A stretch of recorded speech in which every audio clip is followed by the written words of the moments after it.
Billionaire so introduces his virgin wife as his maid. He freezes when his boss reveals her true identity. Part 1. Zephyr Maximilian Castellan made the biggest mistake of his life at 2:47 p.m. on a Tuesday, in front of his company's board of directors, while his wife stood 3 feet away pretending her heart wasn't breaking. "And this is Lyric," he said, gesturing dismissively to the stunning young woman beside him. "She helps around the house. Keeps things organized." The words hung in the air like a grenade with the pin pulled. Helps around the house. Not my wife. Not the woman I married 6 months ago. Not even my partner. Helps around the house. Lyric Solstice Castellan, though she was rapidly reconsidering that last name, felt something inside her chest crack and shatter. But years of cultivating perfect composure kept her face serene, her smile polite, her hands steady as she nodded at the executives who barely glanced her way. "Charming," one of them said absently, already turning back to Zephyr. "Now, about the Singapore merger." "Actually," a voice interrupted from the head of the table. "I'd like to know more about Lyric." Every head turned toward Aurelius Kingsley Thorne, the 72-year-old founder and chairman of Thorne Industries, the parent company that owned Zephyr's tech firm. He was legendary in business circles, ruthless, brilliant, and worth approximately $40 billion. He was also unknown to everyone in the room except Lyric, her grandfather. "Sir?"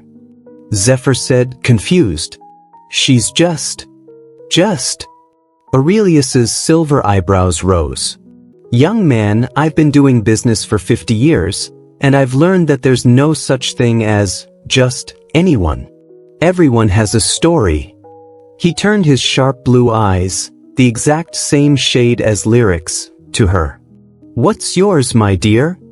Lyric's heart hammered. She hadn't seen her grandfather in 6 months, not since her secret courthouse wedding to Zephyr, which she'd told no one about because Zephyr had insisted they keep it quiet. "For professional reasons," he'd said. "Because of complicated dynamics at work. Because he was ashamed of her." "I don't have much of a story, Mr. Thorne," Lyric said quietly, using the formal address even though she wanted to run into his arms and cry. "I'm exactly what Zephyr said. Someone who helps around the house." Something flickered in Aurelius's eyes. Recognition, maybe, or sadness. "How long have you been helping around the house?" 6 months. 6 months, Aurelius repeated slowly. He looked at Zephyr with an expression that made the younger man shift uncomfortably. "That's quite recent. Tell me, Zephyr, how did you find someone so clearly well-bred and educated to perform domestic duties?" Zephyr's jaw tightened. "Through mutual connections."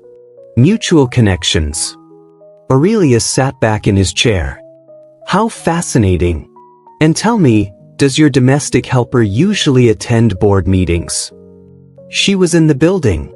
I thought it would be efficient to introduce her as domestic help rather than by her actual role." Aurelius's voice had gone cold. "Mr. Castellan, I've tolerated many things in my 50 years running this company, but I've never tolerated dishonesty. Who is this young woman really?" The room went silent. Every executive stared at Zephyr, who'd gone pale. Lyric felt a wild urge to laugh or cry or possibly both. Here was the moment of truth. Zephyr could either claim her, finally, publicly, in front of the most important people in his professional life, or he could keep lying. She already knew which he'd choose. "She's my wife," Zephyr said finally, the words dragged out like they physically hurt. "We've been married for 6 months." The room exploded. "Your wife? You're married and didn't tell the board? This is highly irregular." "Enough." Aurelius's voice cut through the chaos. He stood slowly, his eyes never leaving Lyric's face. "Everyone out. Except you two." The executives filed out, shooting Zephyr dark looks and Lyric curious ones. When the door closed, Aurelius walked around the table and stopped directly in front of his granddaughter. "Hello, little bird," he said softly, using the nickname he'd had for her since childhood. "Hi, Grandpa," Lyric whispered, her composure finally cracking. Zephyr's face went from pale to ghost white. "Grandpa, let me introduce you properly," Aurelius said, his voice now ice cold as he looked at Zephyr. "This is Lyric Solstice Thorn Castellan, apparently, though I notice she's using your name now. My granddaughter, heir to the Thorn fortune. The woman who will inherit 40% of this company when I die." He paused. "The woman you just introduced as your maid." Zephyr looked like he might pass out. "Lyric, why didn't you? I didn't know." "I told you my last name was Thorn," Lyric said quietly. "Multiple times. You never asked questions. Never seemed interested in my family. I thought." Her voice broke. "I thought you loved me for me, not for my connections. I do love you. You just introduced me as your housekeeper." Tears spilled down her cheeks now. "To a room full of executives. To my grandfather. You were so ashamed of me that you couldn't even say I was your wife." "I wasn't ashamed, I was trying to keep our marriage professional." "Professional?" Aurelius's voice could have frozen fire. "You married my granddaughter and hid it like a shameful secret. Then when forced to introduce her, you called her domestic help. Tell me, Mr. Castellan, what exactly is professional about that?" Zephyr had no answer. Lyric looked between her husband and her grandfather, her heart breaking into smaller and smaller pieces. "I think I need to leave." "Lyric, wait." Zephyr reached for her arm. She pulled away like his touch burned. Just don't. "I'll have my driver take you wherever you want to go," Aurelius said gently. "We'll talk later, little bird. When you're ready." Lyric nodded and walked out of the boardroom with her head held high, even though every step felt like walking through broken glass. Behind her, she heard her grandfather's voice, cold and furious. "Sit down, Mr. Castellan. We need to have a very long conversation about respect, humility, and whether you still have a job." 6 months earlier, Lyric had been trying to reach a first edition of Jane Eyre when the most beautiful man she'd ever seen appeared beside her. "Let me help," he said, easily plucking the book from the high shelf. He was tall, at least 6'3", with dark hair that fell perfectly across his forehead, warm brown eyes, and a smile that made her stomach do acrobatics. He looked to be in his early 30s, dressed in expensive but casual clothes that screamed successful but approachable. "Thank you," Lyric said, taking the book. "I've been eyeing this edition for weeks but could never reach it." "The perils of being." He paused, looking at her. "What, 5'4"? 5'5", thank you very much." "My apologies. That extra inch is clearly crucial." But he was smiling, and Lyric found herself smiling back. "I'm Zephyr," he said, extending his hand. "Lyric." She shook it, feeling warmth spread from the contact. "That's an unusual name," says the woman named Lyric. "Fair point." She held up the book. "Are you a Bronte fan?" "Actually, I've never read it. I'm more of a business book person. Biographies, economics, that sort of thing." He looked almost embarrassed.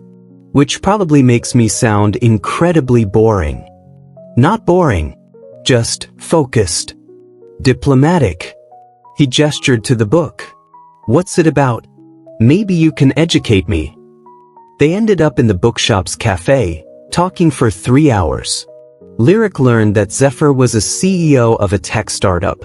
Nothing huge, just a small company developing AI solutions for healthcare, and that he worked constantly, had no hobbies, and couldn't remember the last time he'd read fiction. "That's tragic," Lyric said. "It's productive." If you're enjoying the story so far, don't forget to hit that subscribe button. It really helps the channel grow and lets me keep bringing you more amazing love stories. Alright, back to the story. It's sad. Books are how we learn to be human. I thought experience taught us that. Experience teaches us to survive. Books teach us to feel. She leaned forward. When was the last time you did something just because it made you happy? Not because it was productive or profitable or advanced your career. Just happy. Zephyr thought about it for a long moment. I honestly can't remember. Then we need to fix that. Lyric pulled out her phone. Give me your number. I'm going to be your guide to joy.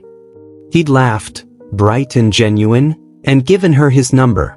And for the next month, Lyric had dragged him to art museums and indie concerts and food trucks and every experience that had nothing to do with work and everything to do with actually living. And somewhere in those 4 weeks, they'd fallen completely in love. Marry me, Zephyr had said one night, sitting on a Brooklyn rooftop watching the sunset. We've known each other a month, Lyric pointed out, even though her heart was screaming yes. I don't care. I've never felt this way about anyone. You make me laugh. You make me see the world differently. You make me want to be someone who reads novels and tries new things and doesn't just exist between office walls. He took her hand. Marry me, Lyric. Let's do something completely impractical and beautiful. Yes, she'd said, because she'd been 23 and in love and stupid enough to think love was enough. They'd gotten married at City Hall 3 days later. No family, no friends, just a judge and 2 witnesses pulled from the hallway. Zephyr had said they'd have a big celebration later, once things settled at work. Things never settled at work. And Lyric never told anyone, not her grandfather, not her best friend, not anyone, that she'd gotten married. Because Zephyr kept saying it wasn't the right time. Because he said he wanted to announce it properly. Because he said it was complicated. Because he was ashamed. She just hadn't wanted to see it. Lyric was packing when Zephyr got home. He'd been fired. Aurelius had terminated his position as CEO effective immediately, citing fundamental lack of judgment and character. The board would be announcing his replacement tomorrow. But that wasn't why his hands were shaking as he watched his wife. His wife, God, he'd introduced her as a maid, fold clothes into a suitcase with mechanical precision. Don't leave, he said. Lyric didn't look up. Give me one good reason why I should stay. Because I love you. You love me so much you introduced me as domestic help. Her voice was flat. You love me so much you've hidden our marriage for 6 months. You love me so much you couldn't even say my name in that boardroom. I was trying to protect you. From what? Now she did look up, and the pain in her blue eyes gutted him. From being associated with you professionally? From the scandal of being married to someone beneath your social status? What exactly were you protecting me from, Zephyr? I don't know. He ran his hands through his hair. I panicked, okay? I saw all those executives and I knew they'd judge us, and I wanted to keep you separate from that world. By pretending I was your employee. I know it was wrong. You know what the worst part is? Lyric zipped up her suitcase. I would have understood if you'd just been honest. If you'd said, I'm scared of how people will perceive our relationship, or I'm worried about the age gap, or even I'm not ready to go public. I would have been hurt, but I would have understood. She grabbed her suitcase. But instead, you made a choice in that moment. And your choice was to deny me. To reduce me to someone who helps around the house. Lyric, please. I'm Lyric Thorne. Did you know that? Did you ever ask? She laughed bitterly. Of course not. You never asked about my family. Never wondered why a 23-year-old could afford a nice apartment in the city without working. Never questioned where I came from or who I was beyond the girl in the bookshop who made you feel something. Zephyr felt sick. You're right. I should have asked. I should have. You should have claimed me. Her voice broke. You should have been proud to introduce me as your wife. You should have loved me enough to want the world to know. But you didn't. And now my grandfather fired you, and you've lost everything, and I'm not even sure you regret the right things. I regret all of it. Do you regret hurting me? Or do you regret getting caught? She picked up her suitcase. I'm going to stay with my grandfather. We'll talk about divorce proceedings once you've had time to figure out what you actually want. Divorce. The word hit like a punch. Lyric, no. Did you think I'd stay after that? Did you think I'd just accept being your secret shame? Tears were streaming down her face now. I deserve better than this, Zephyr. I deserve someone who's proud to love me. I am proud. Then why am I leaving alone? He had no answer for that. Lyric walked to the door, then paused. For what it's worth, I really did love you. The man in the bookshop who talked for 3 hours about nothing important. The man on the rooftop who proposed because he couldn't imagine life without me. I loved that man so much it hurt. I'm still that man. No, you're not. That man died somewhere between City Hall and that boardroom. And I'm not going to wait around hoping he comes back. She opened the door. Goodbye, Zephyr. And she left.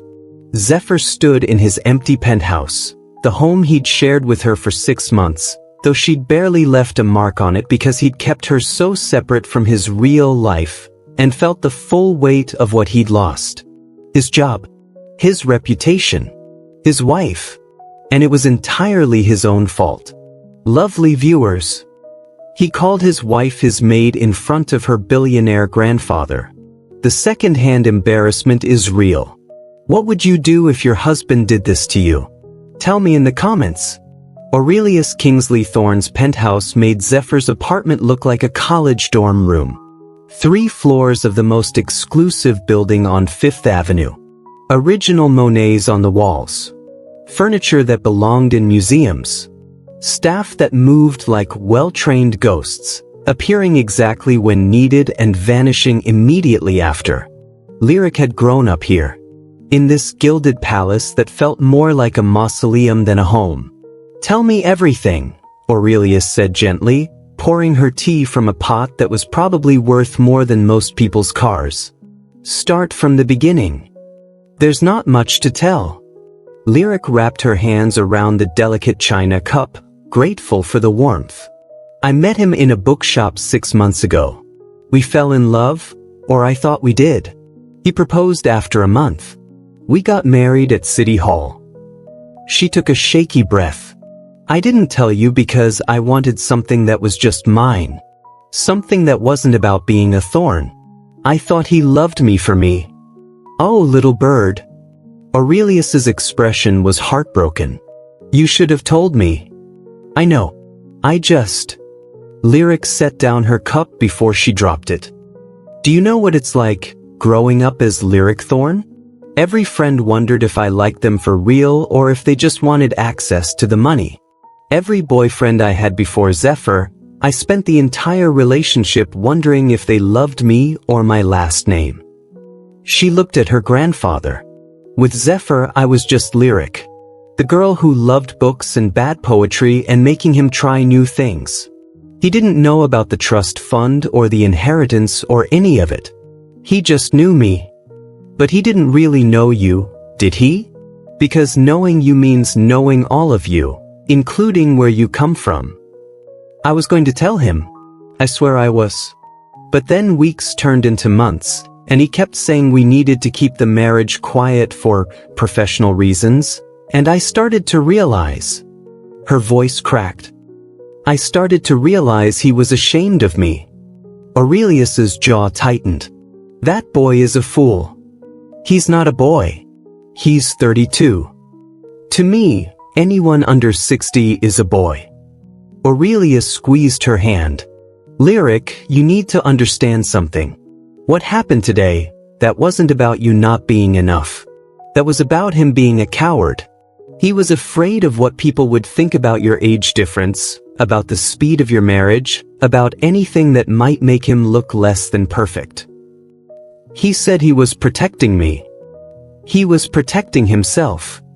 Aurelius stood, walking to the windows that overlooked Central Park.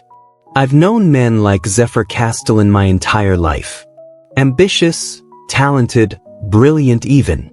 But terrified of anything that might tarnish their carefully constructed image. They'll sacrifice anything, love, integrity, happiness, to maintain the facade of perfection. I thought he was different. Maybe he was at the beginning.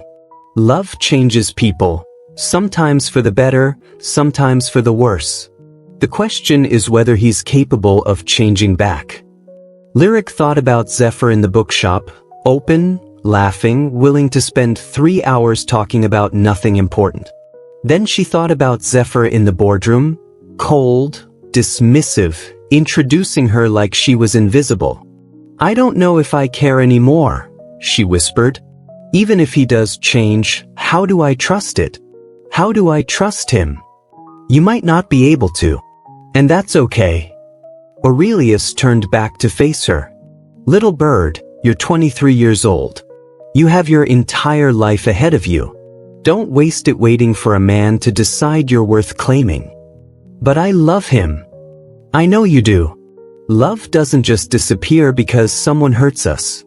It would be easier if it did. Aurelius sat beside her again. But loving him doesn't mean you have to accept being treated like you're shameful. You deserve someone who's proud to stand beside you, who introduces you as their wife without hesitation, who loves you loudly and publicly and without shame. Tears spilled down Lyric's cheeks. I thought he was that person.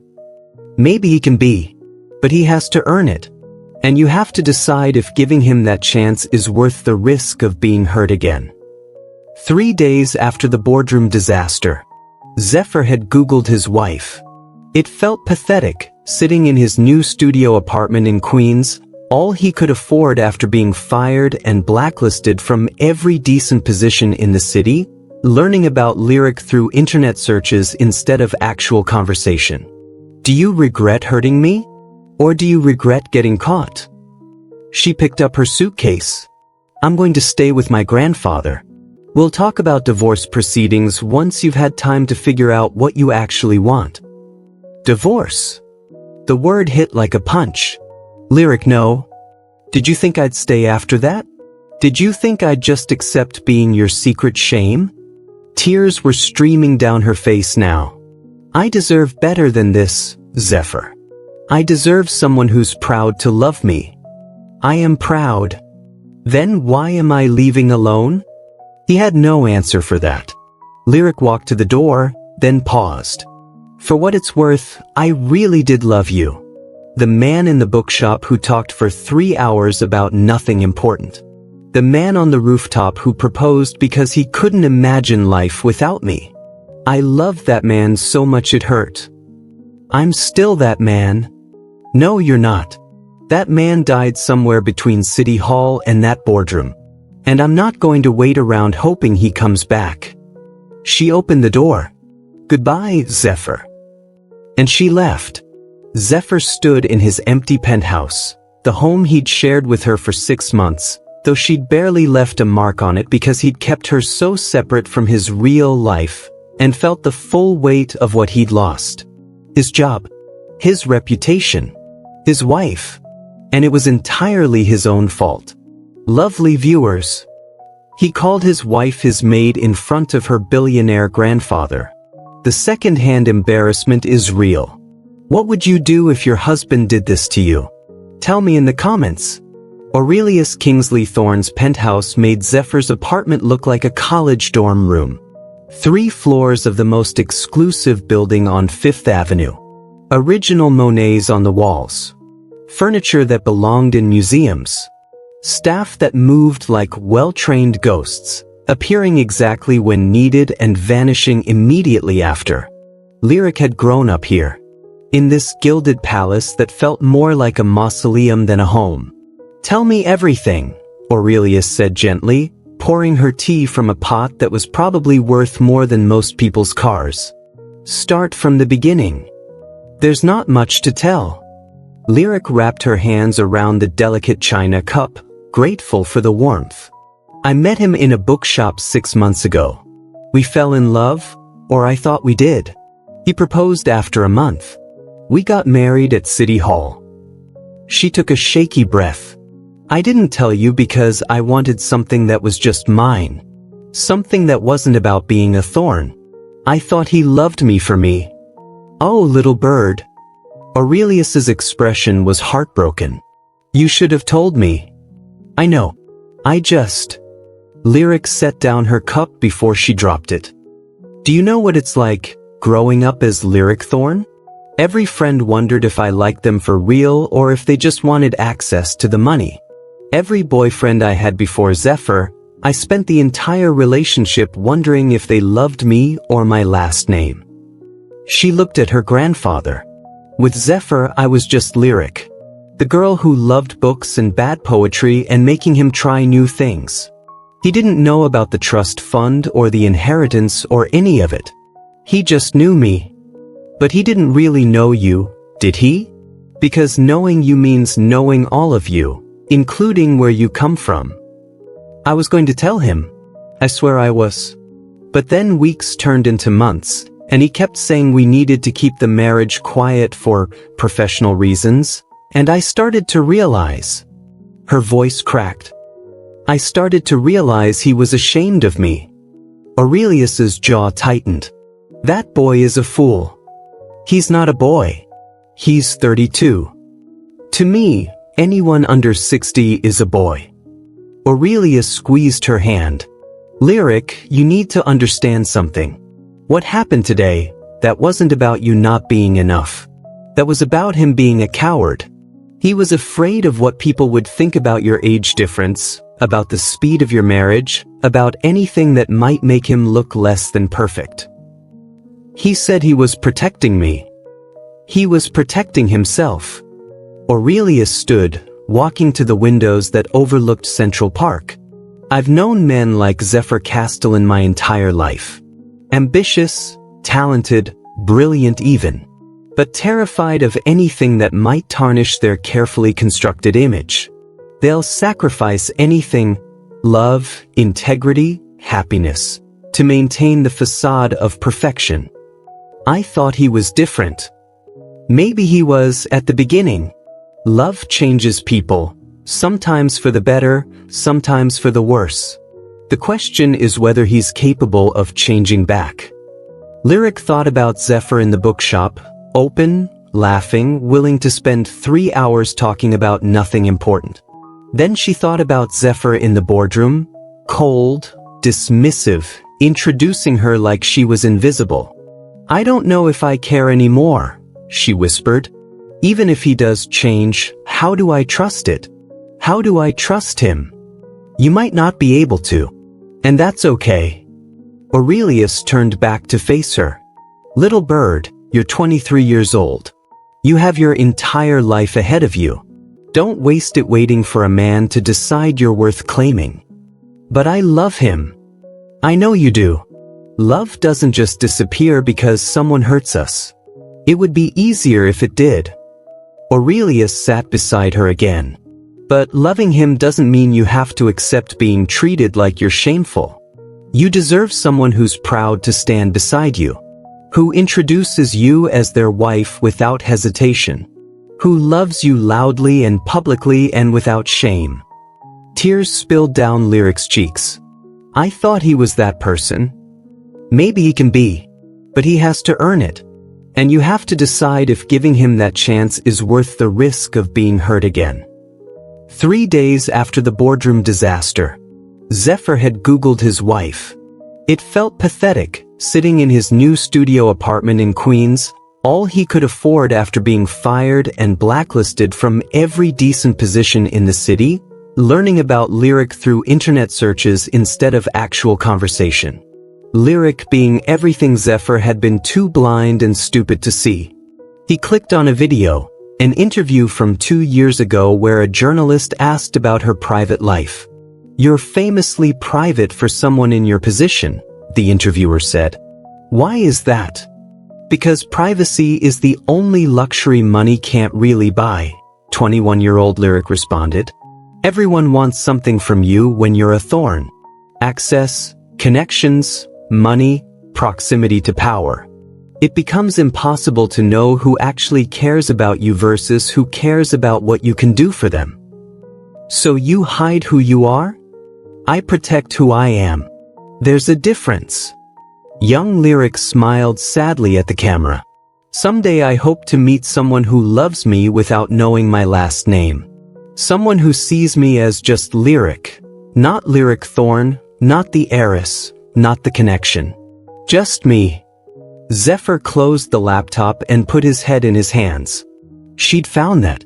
She'd found exactly what she was looking for. A man who didn't know her name, didn't know her wealth, didn't know anything except the woman in the bookshop who made him laugh. And he'd destroyed it.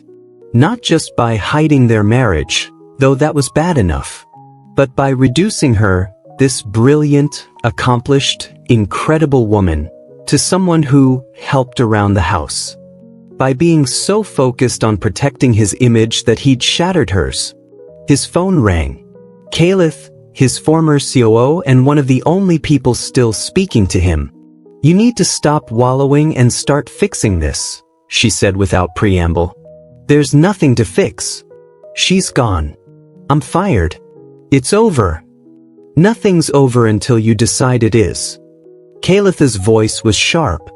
Zephyr, I worked with you for 3 years. You built a company from nothing. You're brilliant and strategic and one of the smartest people I know. But you're also emotionally constipated and terrified of anything that might make you look imperfect. Thanks for the character assessment. I'm not done. You married an incredible woman. I've been doing research since the news broke, by the way, and Lyric Thorn is genuinely amazing. Philanthropist, scholar, beloved by everyone who actually knows her. And you hid her like she was something shameful. I know what I did. Do you? Because from where I'm sitting, you still seem more concerned about losing your job than losing your wife. Caliph paused. Let me ask you something. Why did you marry her? Because I loved her. Not good enough. Why did you love her? Zephyr thought about it, really thought. Because she made me feel human. Before Lyric, I was just a title, a reputation. She made me laugh at stupid things and try food from trucks and spend 3 hours in a bookshop talking about nothing. She saw me as Zephyr, not Zephyr Castellan the Sill. And you repaid that by refusing to see her as anything but Lyric, the wife you needed to hide. The words hit like a physical blow. I didn't mean to. Intent doesn't matter. Impact does. You hurt her, Zephyr. Badly. You made her feel exactly like all those people who only saw her as a thorn instead of as herself. You became the thing she was most afraid of. How do I fix it? I don't know if you can. But if you're going to try, you need to actually change.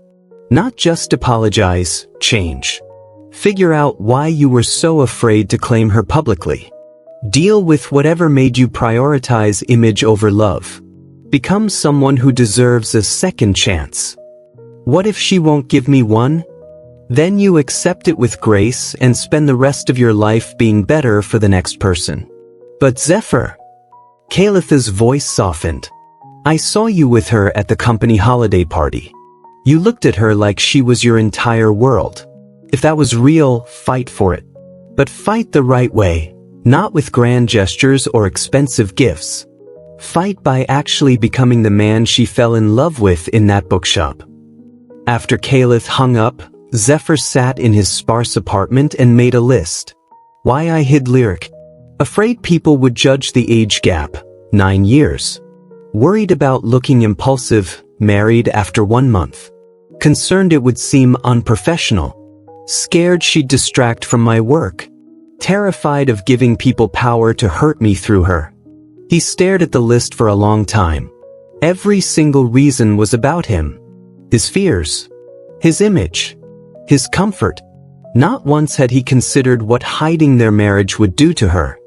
"I'm going to kill him," Reverie Moonstone announced.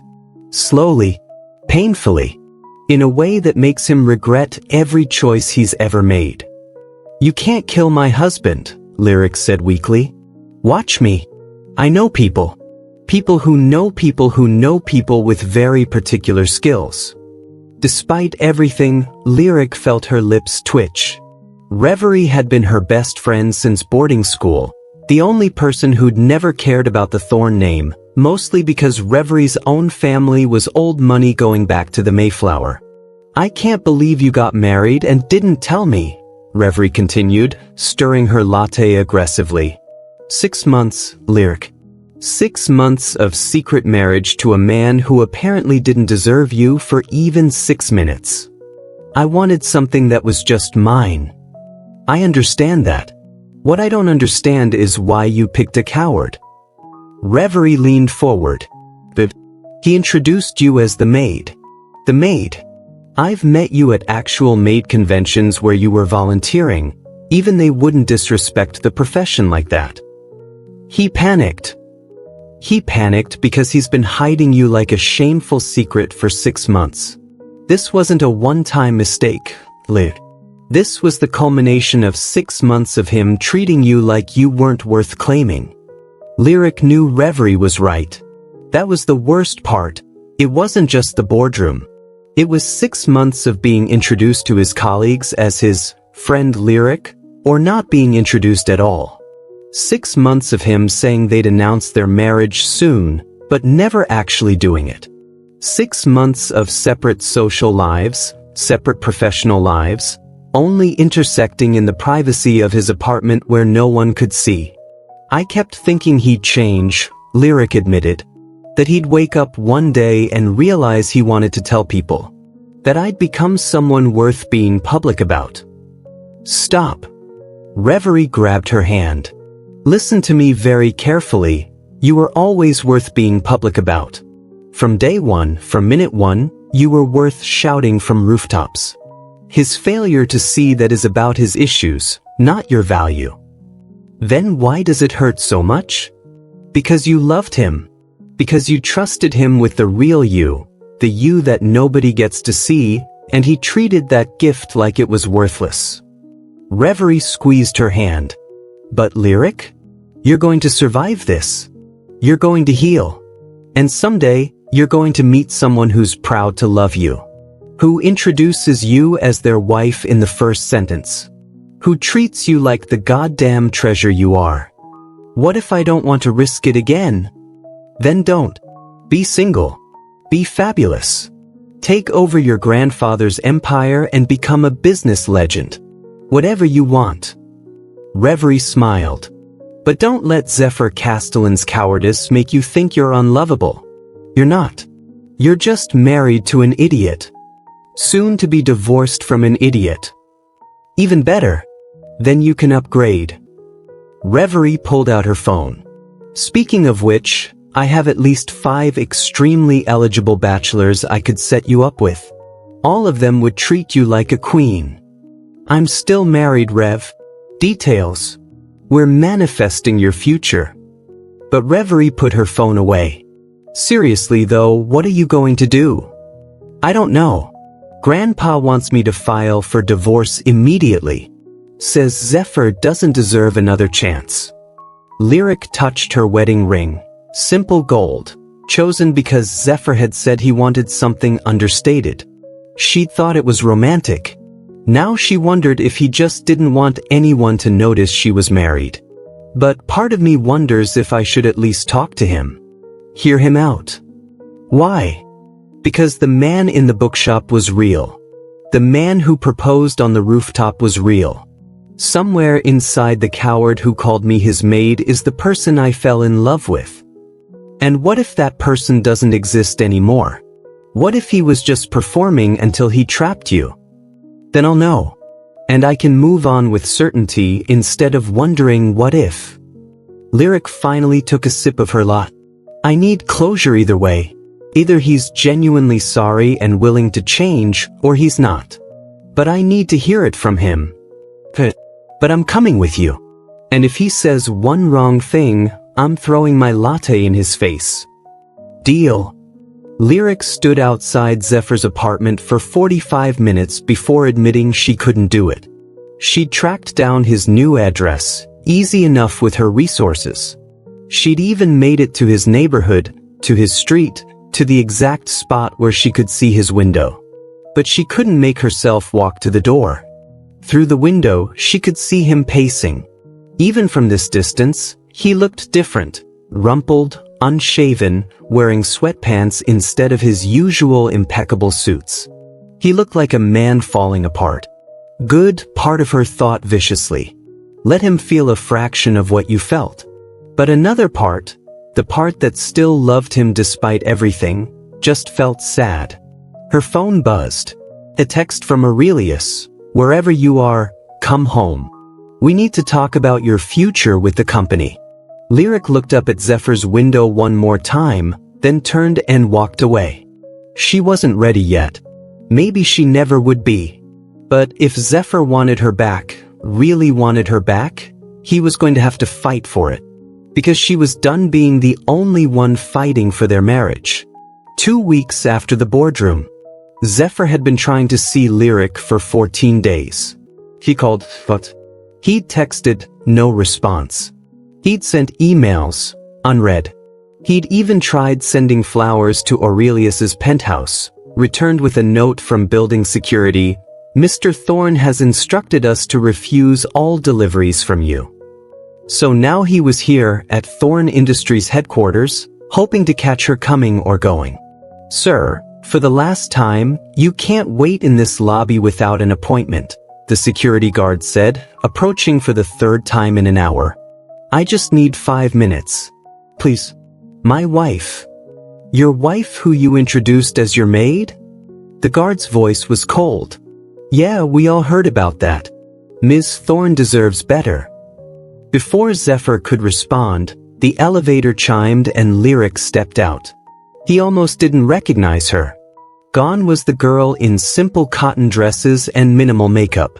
This Lyric wore a tailored Armani suit in deep navy, her dark hair pulled into a sophisticated chignon, diamond studs in her ears that probably cost more than his entire apartment. She carried a designer briefcase and had an assistant trailing her with a tablet, discussing what sounded like a multi-million-dollar acquisition. She looked powerful, untouchable, like she belonged in this world of glass and steel and money. Like someone completely out of his league. Reschedule the Singapore meeting for next week, Lyric was saying to her assistant.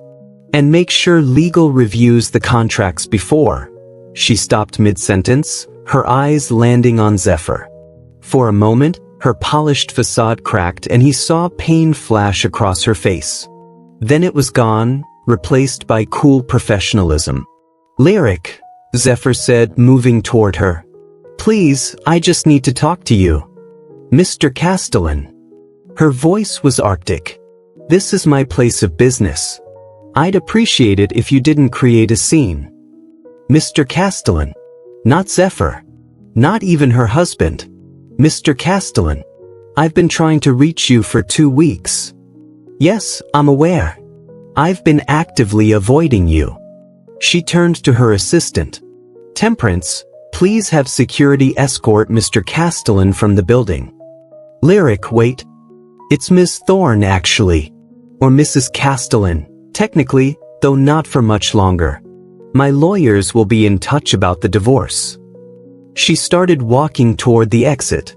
I love you. Zephyr called after her, aware that everyone in the lobby was staring. I know I screwed up, but I love you. Lyric stopped. Turned. Walked back to him with slow, measured steps that reminded him of a predator approaching prey. When she spoke, her voice was quiet enough that only he could hear. You don't get to say that anymore. You lost that privilege when you introduced me as domestic help. When you hid me for 6 months. When you chose your reputation over my dignity. Her blue eyes, so like her grandfather's, were cold. I was your wife, Zephyr. Your wife. And you treated me like I was shameful. I know, and I'm sorry. Sorry isn't enough. Sorry doesn't undo the humiliation. Sorry doesn't give me back the 6 months I spent thinking I wasn't good enough to be claimed publicly.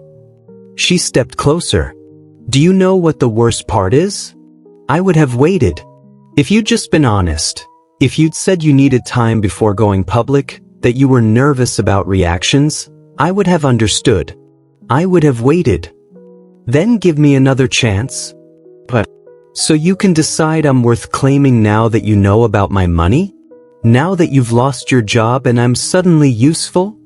Lyric laughed bitterly. I spent 6 months loving you, not for what you could give me. Can you say the same? Yes. I didn't even know about your family. Exactly.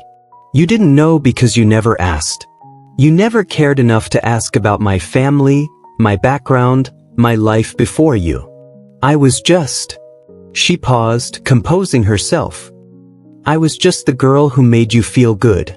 The secret you kept tucked away for private moments. That's not fair. Nothing about this situation is fair, Zephyr. You made sure of that. She turned to security. Please escort Mr. Castellan out.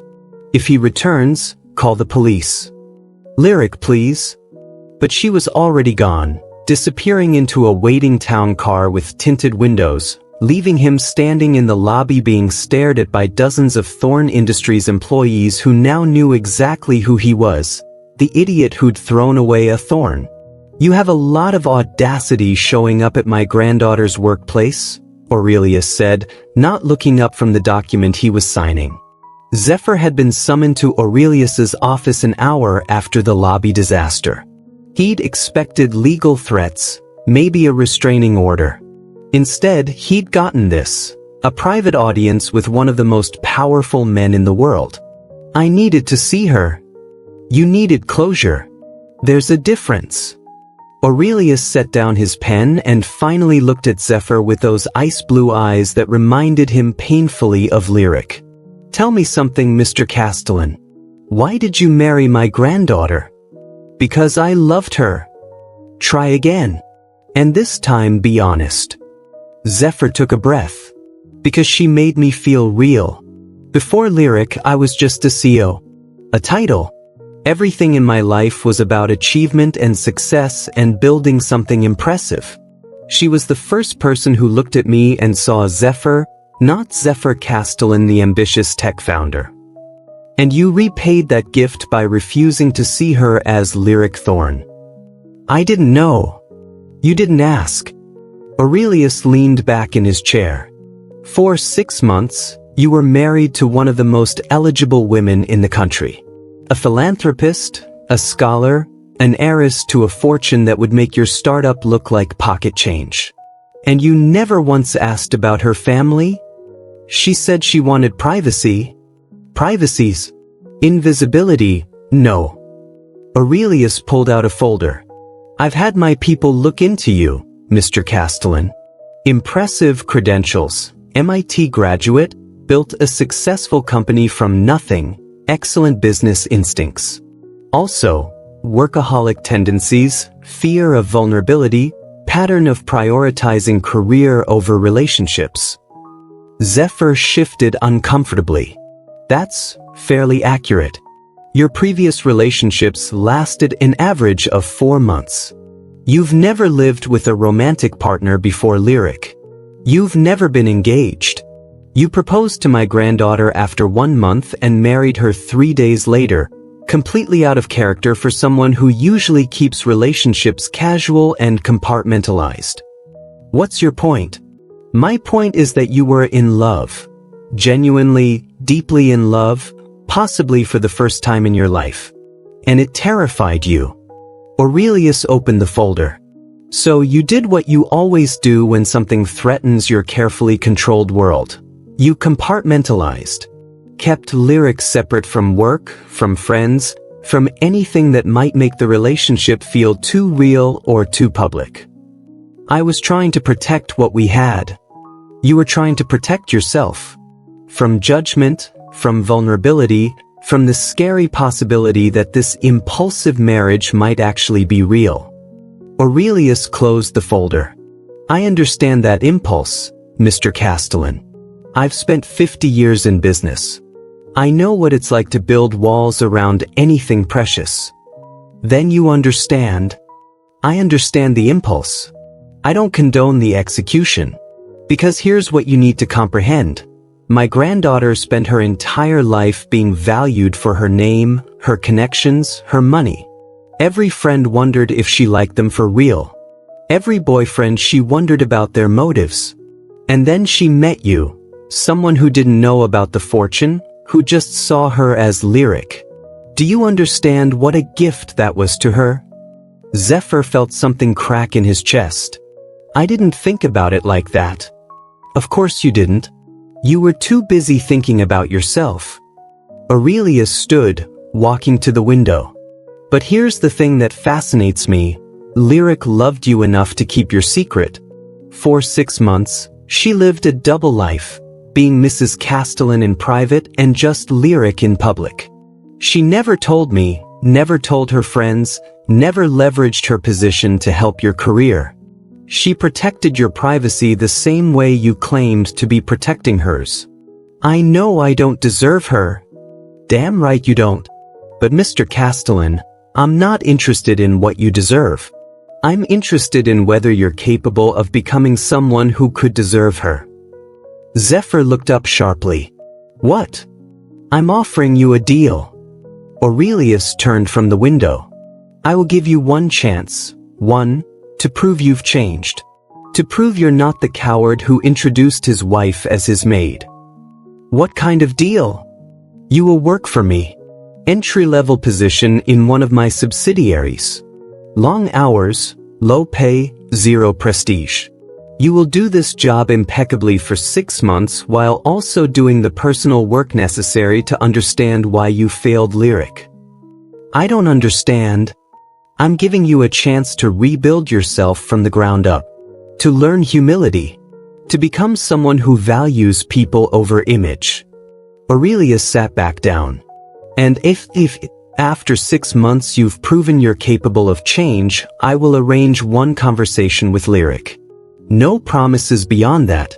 But at least you'll have earned the right to ask for forgiveness. Why would you do this? I hurt your granddaughter.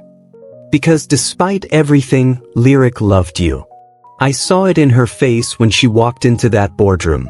She's been miserable for 2 weeks, trying to hate you and failing. Aurelius's expression softened slightly. I want my granddaughter happy. If that means giving the fool who hurt her a chance to become less of a fool, I'm willing to try. But Mr. Castellan, this is the only chance you get. Fail this and you'll never see Lyric again. I'll make certain of it. I'll do it. Whatever it takes. But you start Monday. Data entry position in our Chicago office. You'll be relocating immediately. Chicago. Zephyr's stomach dropped. That's far from Lyric? Deliberately so. You need distance to work on yourself without the temptation to grovel prematurely. 6 months of proving you can be someone different. Someone worthy. Zephyr thought about it. 6 months in Chicago, doing entry-level work, being far from Lyric. It sounded like torture. But if it meant a chance, even a small one, to win her back. I'll do it, he said. Then we have a deal. Aurelius stood, extending his hand. Don't make me regret this, Mr. Castellan. For both our sakes.